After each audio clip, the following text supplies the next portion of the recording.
Bueno, ahora sí.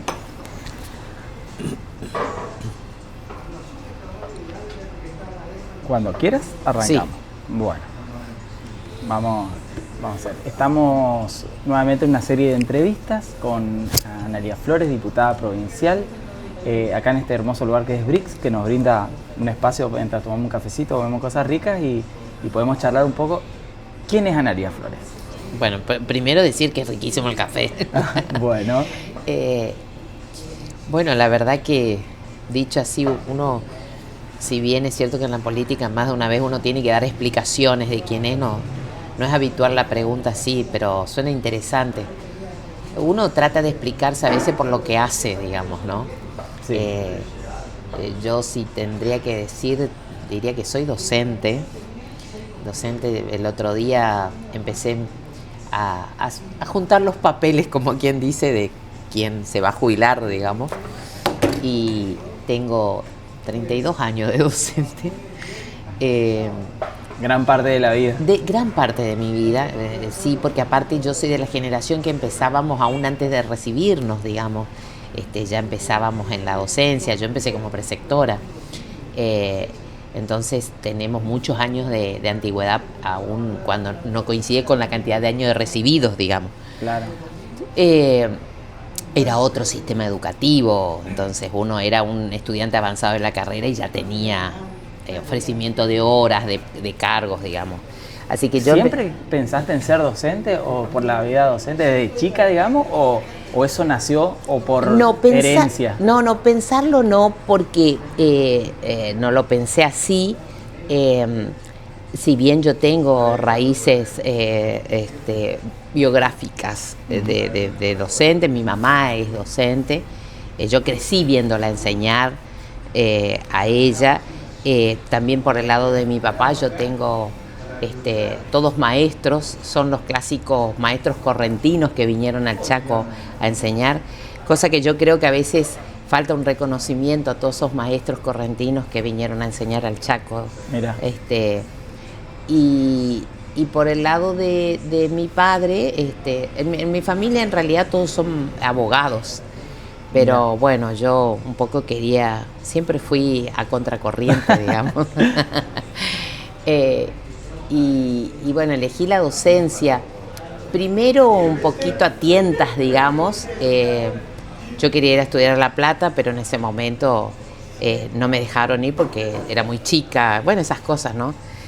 No te olvides que veníamos de una dictadura militar. Yo termino mi secundaria en el 83. Todavía había ciertos resquemores. Mi papá fue militante universitario, fue militante sindical. Mi papá es uno de los fundadores del Sindicato de Judiciales de Corrientes. O sea que en mi familia había claro, lógicos temores, todavía quedaba el aparato represivo, todavía estaba intacto, todavía no se había juzgado a la Junta. Así que esta cosa de que yo sea universitaria en la ciudad de La Plata se descartó de plano. Claro. Así que me dijeron que busque algo por acá.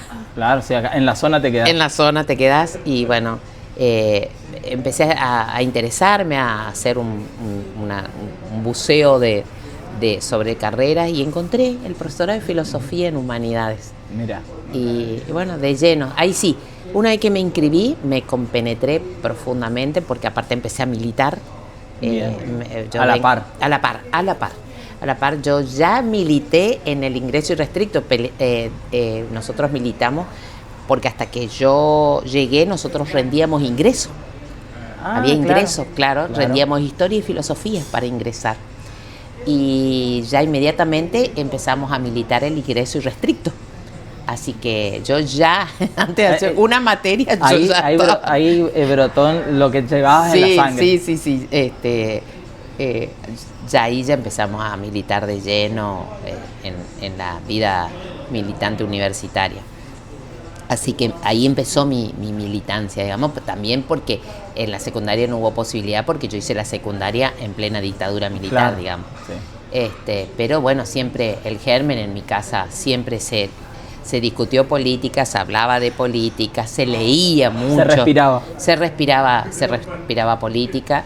En mi casa muchas veces estuvieron algunos, yo le decía tíos, tías, pero compañeros y compañeras de mi papá, que muchas veces había un lugar donde había que resguardar a otros compañeros. A otros compañeros y compañeras. Bueno, eso como fue muy cotidiano en mi infancia. Yo después me di cuenta de ciertas cosas, porque uno lo vivía, cuando uno es niño, claro, lo vive naturalmente, digamos. Así que yo empecé mi militancia en la universidad. La verdad que en la universidad, en esa primavera alfonsinista, donde estaba todo por hacerse de nuevo en la democracia, porque veníamos de era como un mundo nuevo. Un mundo nuevo porque veníamos de una dictadura cívico-militar terrible.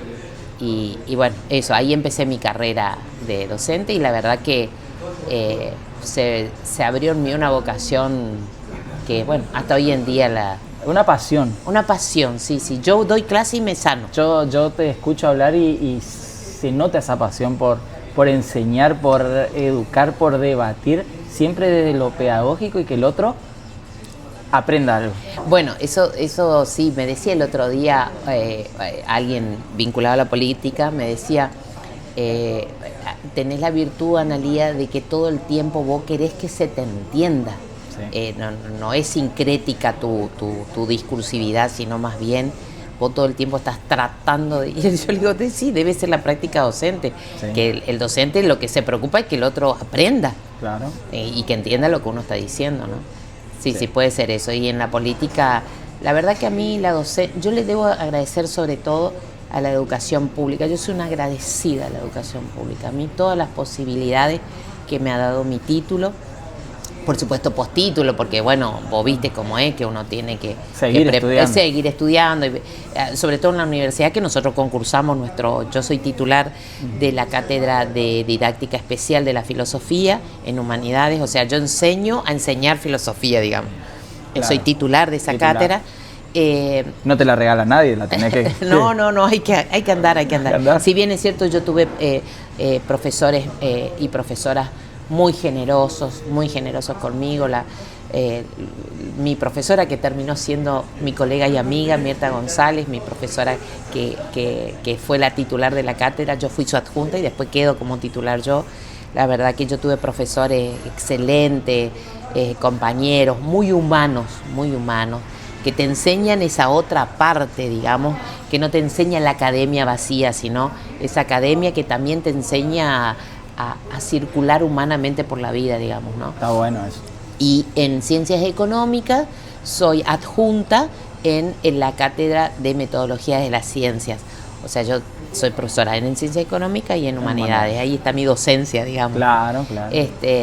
Y en la provincia fui docente, pero en el secundario. Y fui muchos años asesora pedagógica en Corrientes por circunstancias de familia. Yo he vivido en varias provincias. Eso te iba a preguntar justo. Sí. O ibas, te iba a preguntar, ¿no? Sí. ¿Corrientes capital? Corrientes capital, pero enseñé mucho tiempo en Burucuyá y sus alrededores. Yo hacía una linda ciudad. Hermosa. Yo la verdad que tengo los mejores recuerdos en Burucuyá y de esa comunidad muy querida, chamamecera. Sí, 100%. Sí, es muy linda. Bueno, Corrientes en general es muy linda. Y yo tengo los mejores recuerdos de Burucuyá, la verdad. También me involucré mucho, en su momento fui secretaria de Cultura de la municipalidad, me acuerdo. Esas cosas que uno hace de joven. Sí.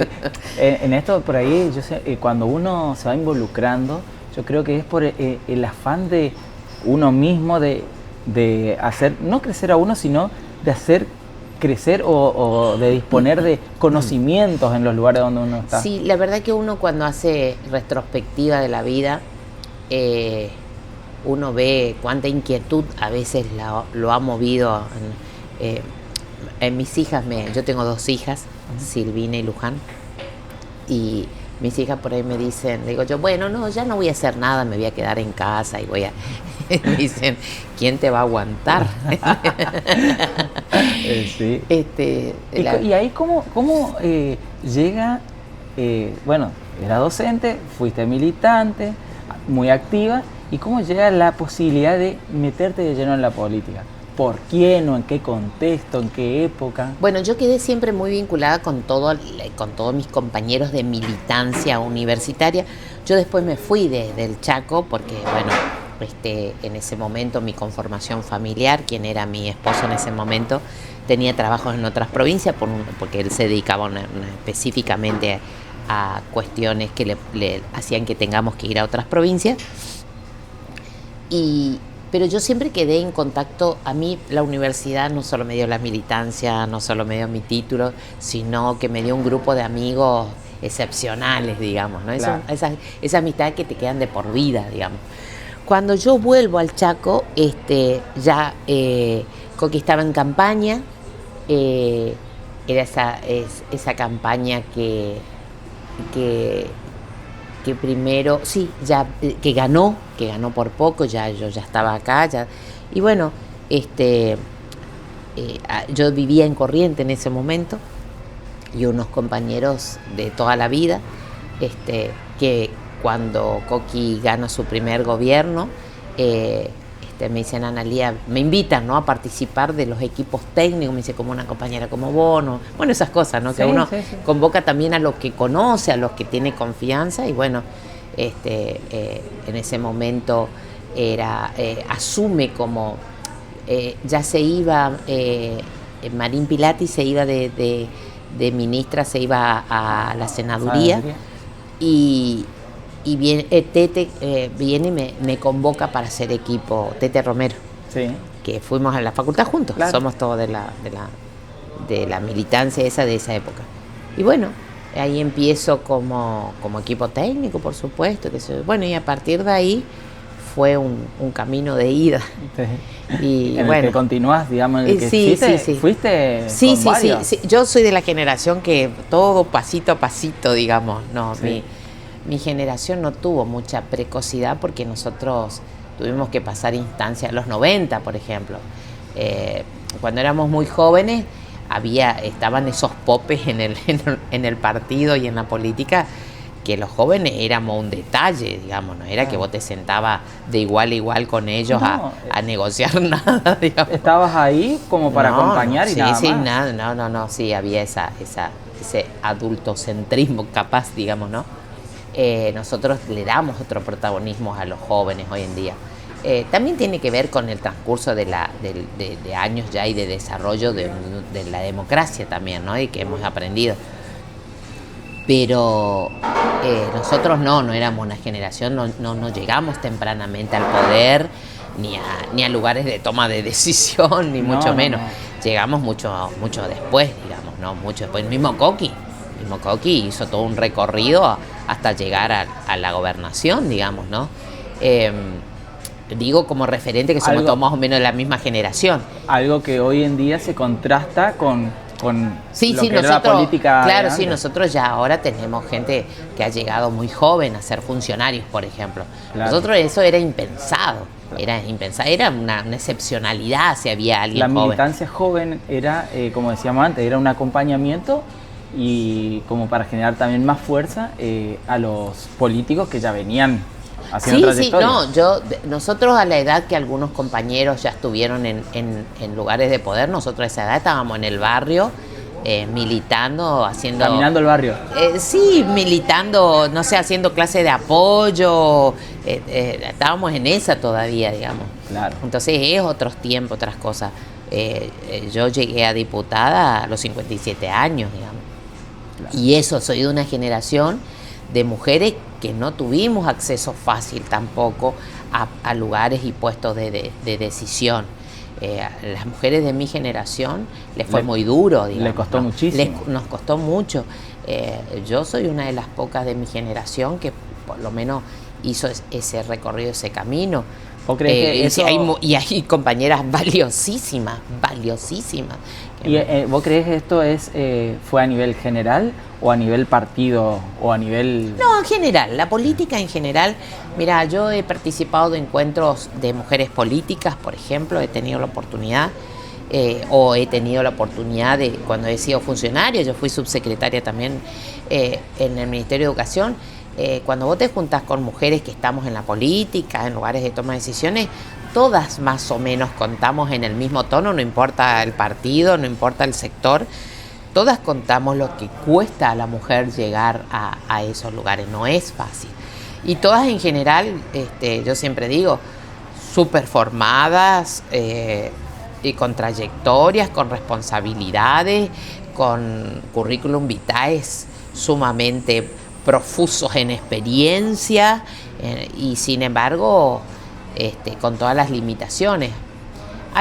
Yo en eso creo que la última oleada feminista fue valiosísima, digamos. Las compañeras más jóvenes han tenido la virtud de demostrar ese techo de cristal que hay para las mujeres, ¿no es cierto? Yo me pude dedicar de lleno una vez que mis hijas estuvieron grandes, que resolví algunas cuestiones de pareja, claro, familiares, y en eso me creo una privilegiada. Hay muchas compañeras sumamente valiosas que no han tenido la oportunidad y están ahí, digamos. Mira, justamente tocas algo que te iba a preguntar, ¿cómo fue y cómo, hoy ya son tus hijas grandes, pero cómo fue arrancar también esto de tener, ser docente, tener una vida militante y una vida política y mixarlo con lo privado, lo familiar? ¿Cómo fue esa organización? Y es difícil, a las mujeres se nos cobra y caro, digamos, ¿no? Yo debo reconocer que el padre de mis hijas, con quien estuve mucho tiempo en pareja, tenía una comprensión en ese sentido, pero yo me he perdido parte de la vida de mis hijas, digamos, ¿no? Porque o estaba viajando, yo fui mucho tiempo directora de un proyecto especial que llevaba la escuela secundaria obligatoria a los parajes del Impenetrable, que era un acuerdo con UNICEF, y yo me acuerdo de bajar del avión de Buenos Aires, cambiar la valija y salir de ahí nomás para el Impenetrable. Y saludaba a mi familia del auto, de la camioneta.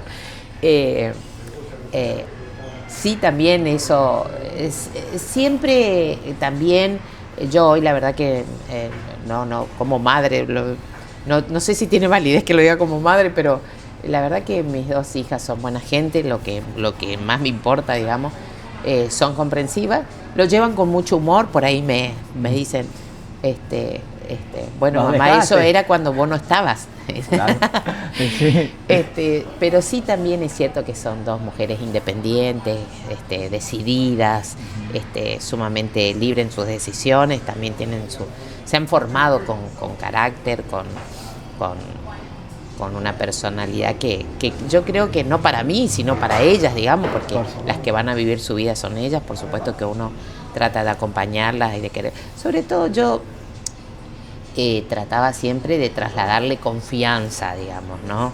Me parece bien. Me parece bien porque es parte de la vida actual, digamos, tener un temperamento que le ayude a llevar el día a día. Sí, también es cierto que las mujeres por ahí, yo noto eso, ¿no? Las mujeres que nos dedicamos a la política, tenemos que tener cierta actitud de carácter y más que necesario. Más que necesario porque nos movemos la política es muy machista.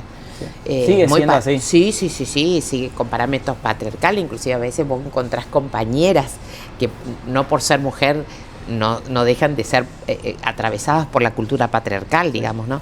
Sobre todo cuando vienen del interior, que se acentúa un poco más, ¿o no? No creo que sea una cuestión del lugar demográfico o territorial. Yo creo que es cultural. El patriarcado nos atraviesa. Vos encontrás universitarias con todas las luces y vos le ves que están atravesadas por el patriarcado. Sí me parece que uno se va haciendo un carácter, uno tiene que tomar decisiones, tiene que hacerse cargo, porque eso también es cierto, a las mujeres nos cobran más de las consecuencias de nuestros actos. Totalmente de acuerdo. Yo eso lo aprendí desde temprano en la política, digamos, a nosotros se nos cobra mucho más. Entonces, esta cosa que decía mi abuela, que a mí me parecía horroroso, pero después aprendí que no era tan horroroso, esto de serlo y parecerlo, digamos, ¿no? Claro. A la mujer se le exige más ese ser y parecer. Y yo creo que he tratado de con mi vida pública, de mostrarle a mis hijas en su vida privada de algunos valores, ¿no? Que uno cree que son necesarios, ¿no? La independencia, la decisión, el ser buena gente, el ser solidaria. Las dos están involucradas en política, así que la impronta fue fuerte. Pero sobre todo lo que a mí realmente me conmueve en ambas es su actitud solidaria, digamos, ¿no? Preocupada por el otro, digamos, y que saben que las cosas tenemos que estar bien todos para que esto transcurra, ¿no? Tiene que ver con una situación de privilegio, más allá de que yo les he enseñado que algunas cosas que son de derecho terminan siendo un privilegio si son para poco. Claro. Ellas tienen el privilegio, yo le digo, ellas son la tercera generación universitaria en mi familia. Nosotros no somos esa que decimos la primera.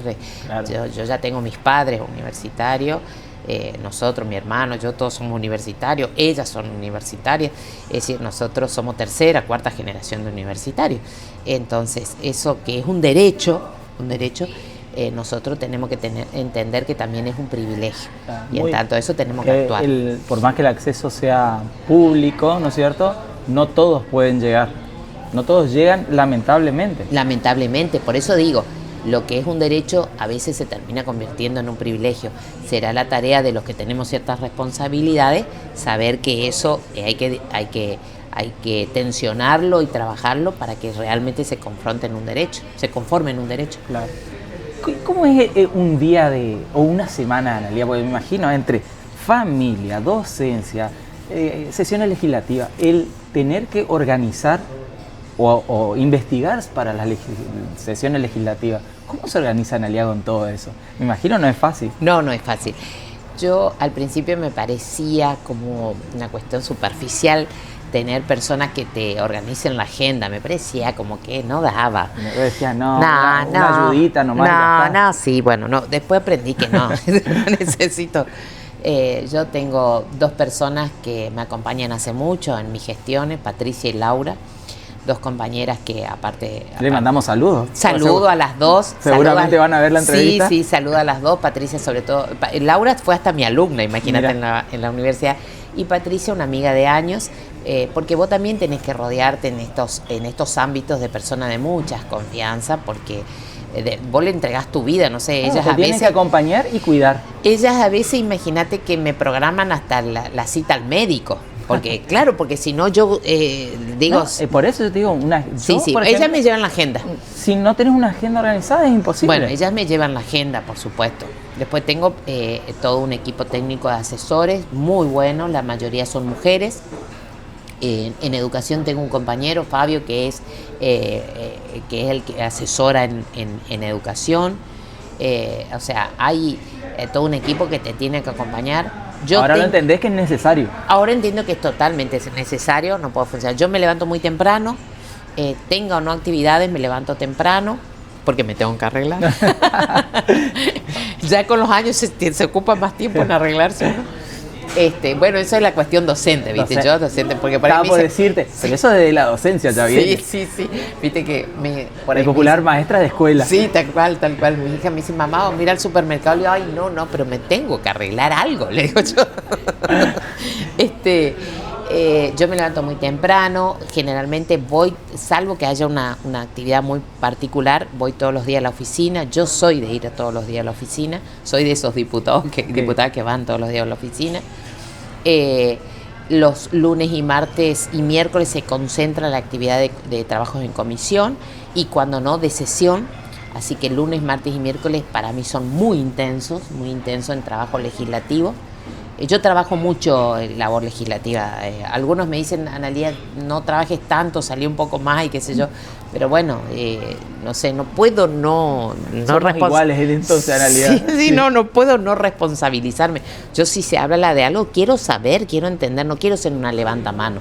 Bueno, claro. Y después, jueves y viernes, dedico mucho a ir a los lugares, a recibir en mi oficina. Yo recibo mucha gente en mi oficina. Siempre hay alguien que quiere hablar. A mí me gusta escuchar a la gente. Más sobre todo ahora que somos oposición, que a veces no tenemos más que tiempo para escuchar las necesidades, las inquietudes, las preocupaciones, los dolores de la gente. Que a veces la gente es muy agradecida, ¿eh? Cuando alguien está sufriendo, ya con el hecho de que vos tengas la actitud de escucha, ya te agradecen, sí, digamos. Sí. La alivianás un poco ese pesar. Sí. Y a la noche es donde a veces comparto más la vida familiar, donde nos encontramos más. Yo vivo con mi hija menor, mi hija mayor ya vive aparte, sí. Yo vivo con mi hija menor. Así que es donde se habla, nos encontramos, nos contamos el día. Duermo muy tarde porque en realidad soy de las que lleva trabajo a la cama. Me voy con mi tablet, con mi computadora, con mis anotaciones, con revisar, que es el momento que tengo para leer. Leo mucho a la noche, los proyectos, los mensajes hay que responder, me tomo el trabajo de responder, hablo con mi equipo de prensa también, que me organizan, me han enseñado, porque yo, si bien es cierto que hace mucho estoy acostumbrada a dar entrevistas y todo, pero no es lo mismo cuando cumplís un rol que cumplís con otro, y aparte son los que saben, te dan los tips y los modos en que uno se tiene que vincular, porque además 10, 15 años, 20 años, la cosa cambió mucho. Yo creo que uno dice 10, 20 años, yo creo que en los últimos 5. Sí, no, impresionante. Yo, por ejemplo, era negada al Instagram, por ejemplo. Yo, como buena señora grande, yo era del Facebook. Claro. Porque aparte de escribir mucho, yo necesito escribir. Es Facebook eso. Claro, y desarrollar, ¿viste? La argumentación, todo, bueno. Y después me acostumbré al Instagram, me tuve que amigar. Es más, yo ya te adelanto, se viene un cambio grandísimo en Instagram. Grandísimo, abismal. Bueno, yo, por ejemplo, lo que no cedí es usar Twitter, que ahora es X, sí. Porque es una red para mí muy violenta, muy es como abrir las puertas del infierno, ¿viste? Esta cosa de la Divina Comedia, sí. Que Virgilio baja a los infiernos. Sí.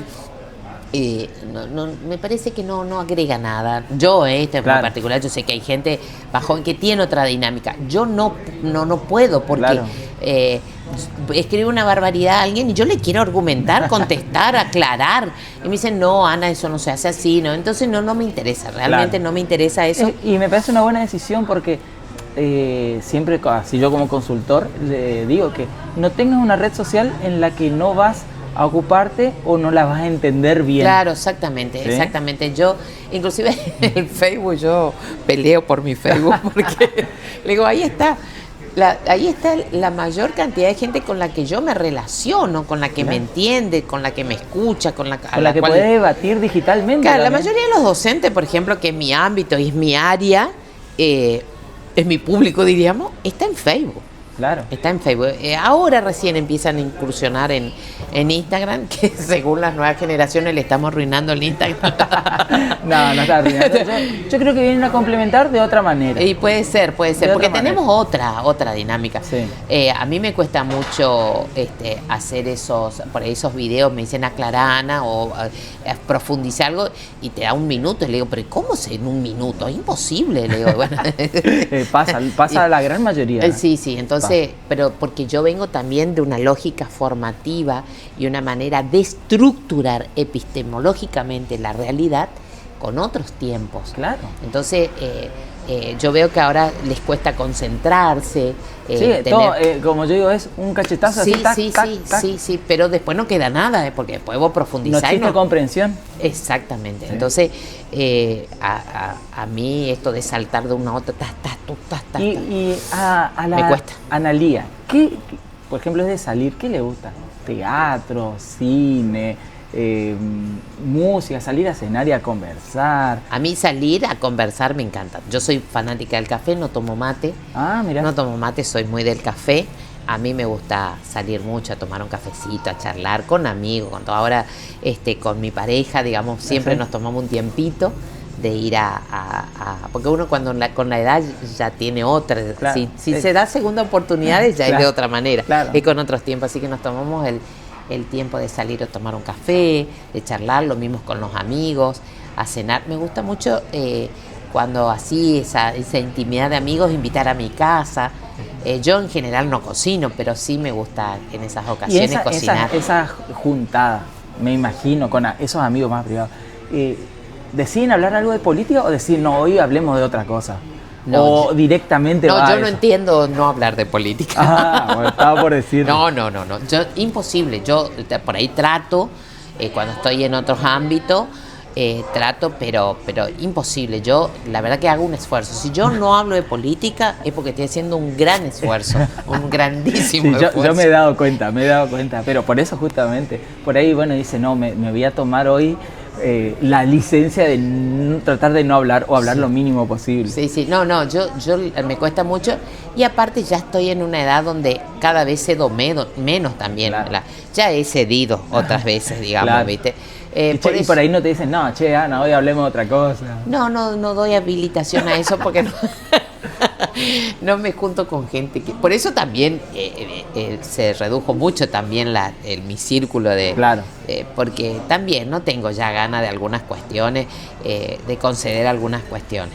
Y con gente de la oposición, a ver, ¿hay con algunos o algunas que tengas una, no sé si buena relación, una relación que sea, pues sí, con esta persona, sin dar nombres, puedo sentarme a hablar? Sí. No sé si da gusto hablar, pero podés intercambiar ideas. 2 o 3 personas en el oficialismo, ahí en la legislatura, con las que puedo hablar. ¿Que son actuales, digamos? Son actuales, sí, con las que puedo hablar, con las que no tengo ningún problema. Y hay algunos que ya no están, con las que... Yo en general, una percepción mía, puedo estar re equivocada, pero yo en general tengo la percepción que gran parte del oficialismo tiene respeto por mí. Yo me siento respetada. Bien. Respetada. ¿Y con alguien llegaste a generar? Por supuesto, en el disenso, pero claro, respetada. Sí. Porque yo también trato de tener un trato respetuoso en mis términos, en mis términos. Puede ser que a otro no le quepa. A mí me pone muy incómoda yo puedo disentir con una persona sin necesidad de expandir, de gritar, no. De no agresión. No, yo no puedo, porque no quiero llevar a eso. No porque no tenga cosas para decir, yo a lo mejor, yo tengo a alguien, una amiga que me dice, la verdad que a veces prefiero que grites y no que digas así como decís, Analía, pues pero lengua karateca me dice. Yo prefiero disentir de otra manera, y no porque no la tenga clara de cuáles son mis diferencias y demás.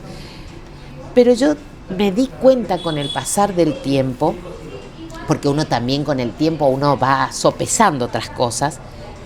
Yo al principio también era muy enérgica, muy temperamental, muy visceral.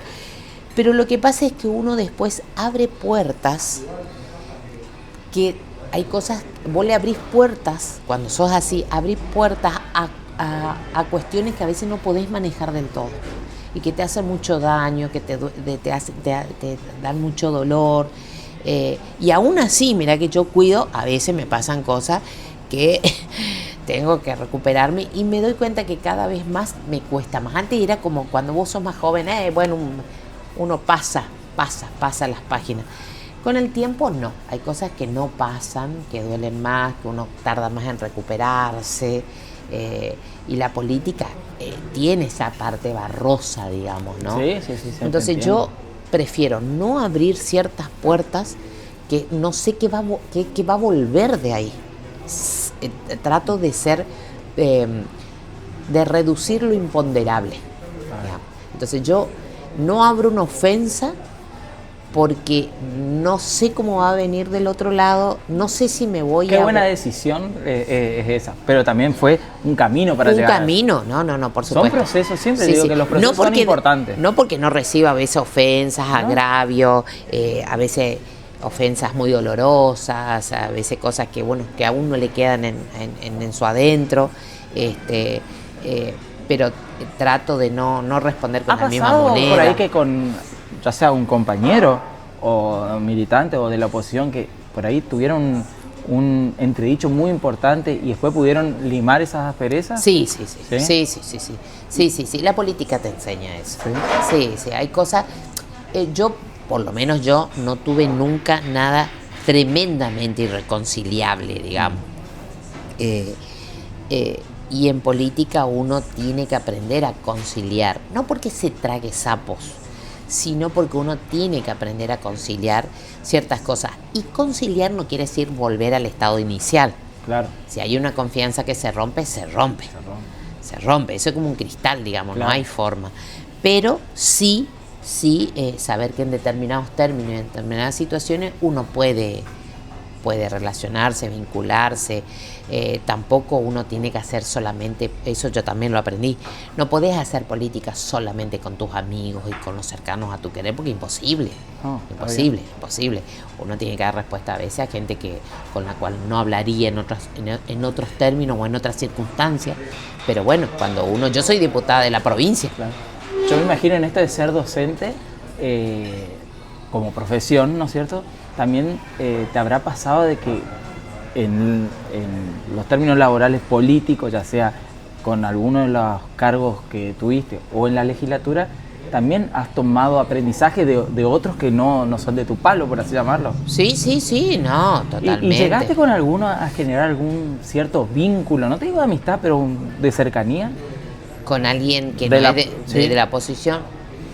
A ver, tendría que ver.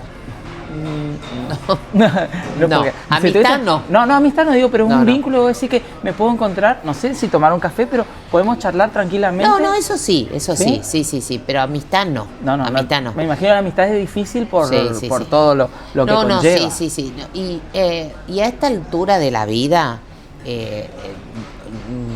por lo menos en la vida personal, no vas a tener que andar convenciendo a nadie. Por supuesto. No sé, si tener una pareja, un amigo, al cual le tenés que estar convenciendo, es un trabajo extra, digamos, por lo menos afectivo, que yo ya no estoy dispuesta a darlo. Pero sí, yo me considero, o por lo menos trato de aspirar a eso, de ser una mujer de la democracia. Y una persona de la democracia tiene que ser una persona respetuosa, sumamente respetuosa. No respetuoso en la soncera, porque eso también, yo a veces le digo a algunos compañeros, yo me callo o no digo nada porque soy educada, no porque soy una boba. Claro. ¿Se entiende? Uno prefiere callarse y dejarlo ahí. Uno prefiere callarse, saber que cuando llegan los tiempos se dirán, pero porque soy educada en el sentido antiguo de la palabra, digamos, ¿no? Esa educación que te da la facultad que me dio mi casa. Muchas gracias, muy amable, por favor. El otro día alguien me decía, ¿por qué todo el tiempo decís muy amable? Y porque hay gente que me dice, si hace lo que tiene que hacer. No, porque hay gente que hace lo que tiene que hacer, pero no es amable. Esta persona, aparte de hacer lo que tiene que hacer, es amable. Y es un valor destacadísimo hoy en día. Yo lo quiero destacar. ¿Se entiende? Claro. ¿Te pueden servir un café? Sí. Ahora, vos ves cuando hay actitud de amabilidad. Entonces, gracias, muy amable. Claro. O gracias. Claro. ¿Se entiende? Sí. Bueno, pero eso es como decían antes, digamos, ¿no? No quiero parecer muy vieja, pero eso se aprende en la casa, con los tuyos. Sí. Bueno, y... atendés si necesitas. No. Sí, la educación en la casa para mí siempre creo que fue algo muy importante, sigue siendo importante y es algo por ahí que se perdió, ¿sí? Ese clima familiar de los valores, la moral, las buenas costumbres. Yo siempre me acuerdo de cosas que mi papá me enseñó. Yo tengo vivos mis dos padres los tengo vivos, por suerte. Pero están ancianos, por supuesto, sí. Pero mi papá siempre decía algo que él hizo mucho tiempo penal, digamos. Entonces, él decía, nunca mi hija se le tiene de menos a nadie podés tener de menos. Y él ponía el ejemplo siempre de un caso que tuvo muy importante, que lo tenía que defender a un señor de mucho dinero. Y bueno, tenían preparado todo el juicio y nadie le había prestado atención al señor que limpiaba el lugar. al Señor. Claro, como él es el Señor que limpiaba, y el Señor que limpiaba con su testimonio dio vuelta al juicio. Entonces mi papá dice, ¿cuál fue nuestro error? No haber tenido en cuenta al Señor que limpiaba. Subestimado. Claro, subestimado en la cosa esta de que, ¿no entendés? Bueno, entonces nunca se le tiene, yo eso aprendí en mi casa, nunca se le tiene de menos absolutamente a nadie. Yo, ningún compañero es menor para mí. Y eso te hace humilde también, digamos, porque la conciencia de las limitaciones te hace humilde. Entonces vos sabés que, a ver, vos sabés que no podés, yo no puedo saltar ese charco, porque me voy a caer. Claro. No tengo edad para saltar. Y eso me hace precavida, sopesada, que me tengo que tomar más tiempo de dar vuelta al charco porque no lo puedo saltar, de advertirle a otro que está en mi mismo coche, no salte porque te podés. ¿Se entiende o no? Sí, perfecto. Entonces, cuando vos crees que lo podés todo, la soberbia es mal consejera. Cuando vos crees que lo entendés todo, que lo sabés todo, que estás por encima de todo, y ese no es buen consejero. Ni en la política, ni en la vida. Ni en la vida. Cuando vos crees que vos tenés todas las respuestas, eso hay que tener mucho cuidado. Siempre a mis hijos que son chicos, le digo que la vida es un constante aprendizaje. Exactamente. ¿Sí? Es así, son procesos. Según la edad, según donde uno va transitando, uno tiene que ir aprendiendo. Totalmente. Mira, yo lo dije el otro día en la sesión a raíz de no me acuerdo qué tema tocamos, que se sigue enseñando con el ejemplo. Sí. Sigue siendo válido el ejemplo. Por eso es que tenemos los chicos, ahora que a los chicos le pedimos que no sean violentos, que no sean agresivos con otros, que no humillen, no discriminen, no hostiguen, pero después vos ves a los adultos dirigiendo un país de esa manera, claro. Y vos decís... ¿Creen que eso está bien? Y vos, claro, los chicos se reflejan. Yo siempre digo, los chicos no nacen de un repollo. ¿No? Responden al mundo adulto que los circunda, digamos. Claro. Entonces, si vos tenés adultos agresivos, discriminadores, que humillan, que maltratan, y adiviná cómo va a ser la cosa. Por supuesto. Eso me parece que sigue siendo vigente, digamos, ¿no? Sí, sí. Yo concuerdo plenamente con vos, Analía, en eso. Los niños aprenden lo que ven. Y sí, mira, yo te dije que fui mucho tiempo asesora pedagógica, yo tenía siempre una práctica, digamos. Entraba a la sala de profesores, porque el asesor pedagógico en realidad tiene que atender a los docentes, no a los niños, porque asesora pedagógicamente la tarea docente. Bueno, y yo entraba a la sala de profesores y muchas veces le decía, ¿qué están leyendo? Claro. Y la mayoría no estaba leyendo. Entonces vos después decís, los chicos no leen. Y si no leen en la casa, no leen en la escuela, sus adultos, adivina qué va a pasar. Sí. Yo aprendí a leer y leí libros porque lo veía a mi papá y a mi mamá leyendo todo el tiempo. Porque la veía, yo me acuerdo una maestra de 5º grado que nosotros en el recreo ella leía, seguramente una novela, algo. Claro. Leía, vos la veías a tu maestra leyendo en el recreo. Claro. Mientras nos cuidaba, ella leía. Entonces, es más, yo que era ávida lectora, yo leí mucho en mi infancia, en mi adolescencia, en mi juventud. Ahora no leo tanto, ahora leo resoluciones y proyectos. Pero yo me acuerdo que me intrigaba. Yo quería leer lo que ella estaba leyendo. Claro. Y de mi papá y mi mamá, yo me acuerdo, mi mamá, yo siempre cuento la anécdota que mi papá y mi mamá a la noche se leían.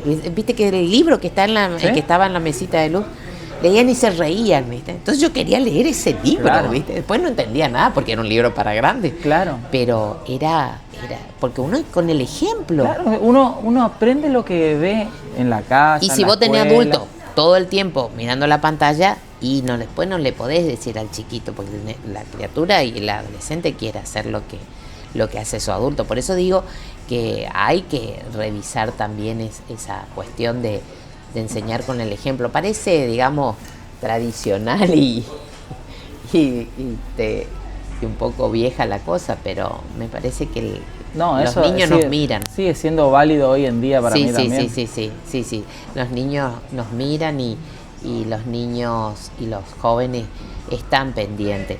Y sobre todo los jóvenes sufren mucho, sufren mucho. Mira, justo hablando de jóvenes, ¿qué mensaje le dejarías a los jóvenes que están incursionando o queriendo incursionar en la militancia, en la política, pero también desde un lado pedagógico? A ver, ¿qué le diría a Analía, digamos?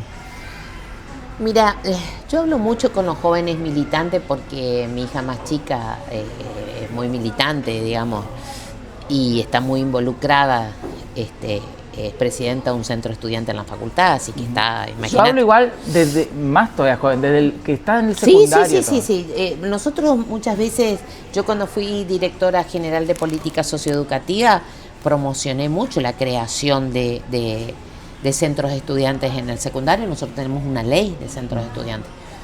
Yo fui parte de un centro de estudiantes. Mira, ¿viste? Sí. No, es un lindo semillero. Sí.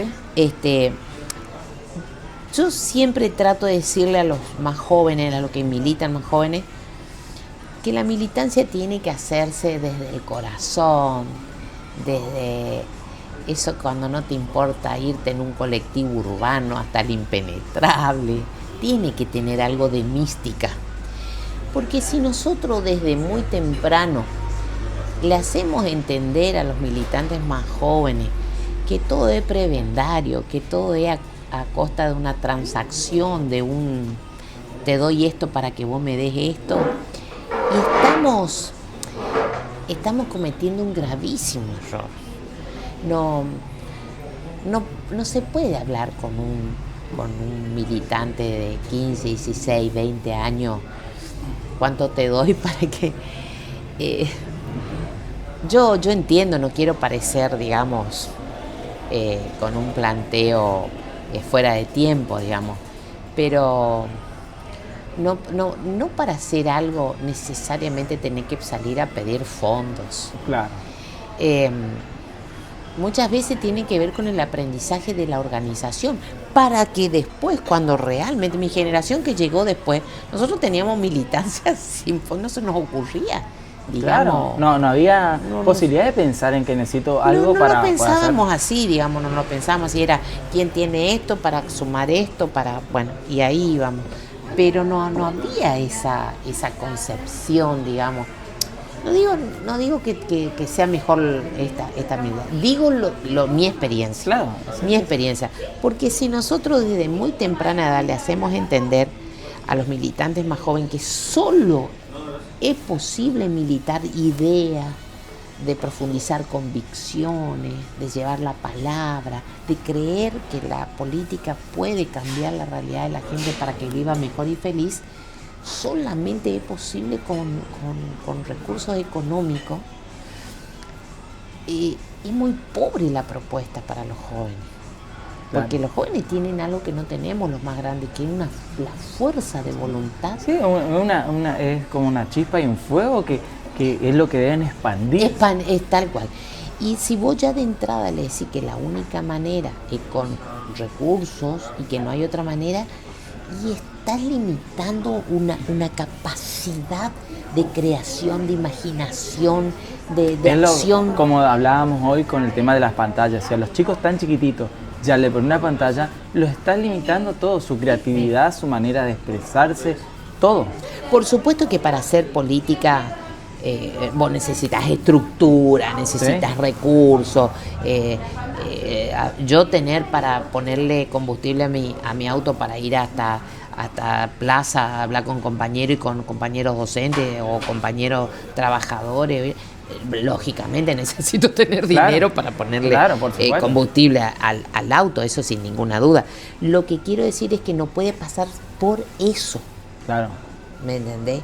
Vayan, piensen, hagan y veamos cómo se hace. Pero piensen su que no sea lo principal eso. Claro, o no hago si no tengo recursos. Claro. ¿Se entiende? Sí. Y hoy medio una constante por ahí de pensar así. Y sí, no quiero yo convertirme en la jugadora de la conducta de nadie, pero sí digo que a veces los jóvenes tienen que entender que tiene que haber algo de entrega por el bien común. Sí, sí. Por lo menos los que vienen de mi espacio, los que están Claro, dentro una de... motivación. Claro, una motivación desde la convicción. Vos imaginate si solamente tu convencimiento pasa por el recurso, ¿qué hubiese sido de esos compañeros de los 70 que fueron torturados, martirizados? De ahí sí que había una convicción real. Pero ¿y por qué aguantaron? Porque había convicción. Sí. No era por lo que le daban los recursos, había convicción. La mayoría venía de la militancia de la Yo creo iglesia, que eso es lo que hablábamos hoy fuera de cámara, que por ahí no es que se perdió, pero se fue desdibujando esa convicción. ¿Sí? La fortaleza de la convicción, porque vos encontrás gente convencida, claro, pero tiene que haber una fortaleza de la convicción. Exactamente. Más allá yo cuando escucho el testimonio de las compañeras, que algunos han quedado grabados, algunas ya no están con nosotras, de lo que pasaron las compañeras, que estuvieron cautivas, que estuvieron desaparecidas, y algunas las terminaron asesinando y sabemos por las que sobrevivieron. Solamente podés sobrevivir si tenés la claridad de tus principios y tus convicciones, si no, eso no se aguanta, no se puede sobrevivir a eso. Entonces, si nosotros, mira, yo hago un análisis de las últimas elecciones. Nosotros, los circuitos que más votaron, mayor porcentaje, el porcentaje en general fue bajo de la gente que fue a votar. Pero si vos haces por circuitos, los circuitos del centro fueron los que más fueron a votar. Y los circuitos más alejados del centro fueron los que menos fueron a votar. Vos decís, ¿por qué fueron los circuitos del centro los que más fueron a votar? Y porque son los que más convicción. A eso vos no le diste ni bolsa de comida, claro, ni le fuiste a buscar en colectivo, ni toda esa cosa, esa mítica que hay, digamos. ¿Por qué fue a votar la gente del centro de Resistencia? Porque fueron convencidos. No, yo no comparto las convicciones que tiene la gente del centro, la mayoría, porque le votó al oficialismo, encima del oficialismo con una propuesta de la Libertad Avanza, ni siquiera del radicalismo. Pero sí tenemos que reconocer objetivamente que hay gente convencida, claro, que tenía que levantarse, ir a votar. ¿Sí? Por el proyecto que ellos creían que tenía que ganar. Y nosotros, sin embargo, con otras características, fue la gente que menos fue a votar. Porque este le dio 3 bolsas, este le dio 4 bolsas, o sea, no puede ser esa la discusión con la gente. Claro. Con la gente en general, no hablo de la militancia, hablo con la gente en general.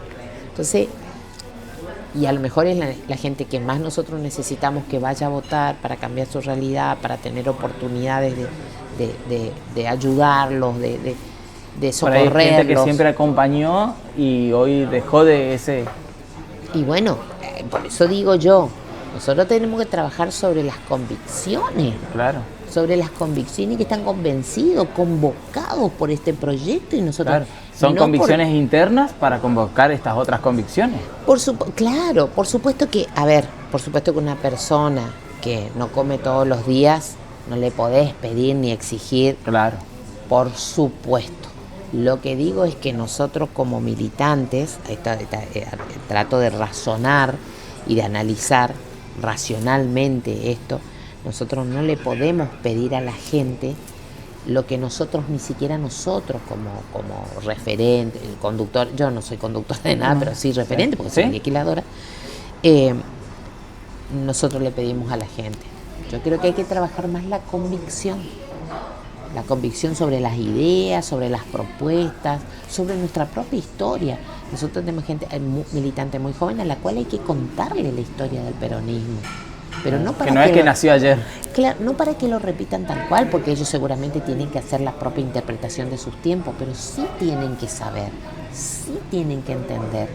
En la última sesión, un diputado del oficialismo habló del cooperativismo y de cómo el cooperativismo se fue perdiendo supuestamente por los gobiernos peronistas.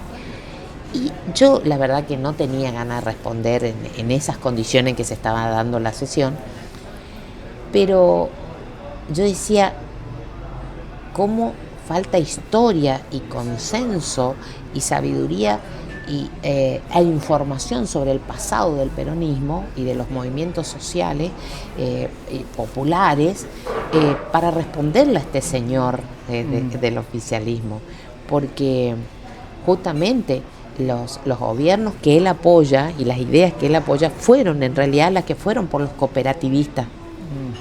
Claro. Fueron el último gran remate a esa concepción de cooperativismo y de una organización distinta fueron las ligas agrarias. Las ligas agrarias fueron diezmadas por la última dictadura cívico-militar, no por el peronismo, por la dictadura cívico-militar. Claro. Hicieron barbaridades con familias enteras de eso. Entonces, y la que hicieron eso fueron los que siempre están en ese sector de la política que el partido de él apoya. Claro. Pero Sí, para sí. defender eso hay que saber de historia. Bueno, y ahí está lo que hablábamos hoy de prepararse, de saber, Exactamente. de investigar. Claro. Porque sin eso es muy fácil hablar Claro. y decir las cosas. El peronismo no nació hace 4 años, ni hace 6, ni hace 7. Entonces hay que enseñar a las nuevas generaciones para que tengan fundamentos, herramientas. Un diputado radical un día dijo, ustedes que son golpistas, y yo le digo, tengo que recordarle pero uno queda como un viejo, digamos, sí, una vieja, pero le digo, tengo que recordarle al diputado que nosotros nunca fuimos a golpear la puerta de ningún cuartel. Pero claro, yo me doy cuenta que a la mayoría de los jóvenes, inclusive en mis propias filas, les queda lejos eso de golpear las puertas de los cuarteles. Claro. ¿Me entiendes? Sí, Porque sí. si hay alguien que golpeó la puerta de los cuarteles para derrocar a los gobiernos democráticos, fue la Unión Cívica Radical. Entonces, claro, porque acá parece que no hay historia de eso. Ahí es donde justamente hablamos esto de que a los jóvenes, ya sea del partido que sea, que tienen que aprender de la historia, saber la historia para poder en verdad ir hacia adelante, digamos, preparados. Totalmente. No hay forma de defender las propias ideas hacia el futuro si no hay consolidación de lo que pasó. Por eso es memoria, verdad y justicia. Memoria antes que nada. Memoria, porque allí está. Eso nos enseñaron también las abuelas y las madres. La memoria, gracias a la memoria de ellas, hasta ahora se andan buscando los nietos. Claro. Esa historia se permanece. No se olviden lo que pasó. Claro, sí, por supuesto.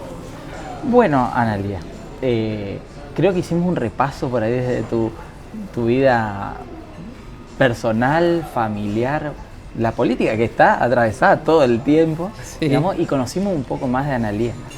Un placer poder charlar con vos, conocerte y un poco más y bueno, y vamos a verlo, a ver qué dice la gente, a ver que muchos te conocen, muchos no, y después seguramente haremos otra entrevista para conocerte más.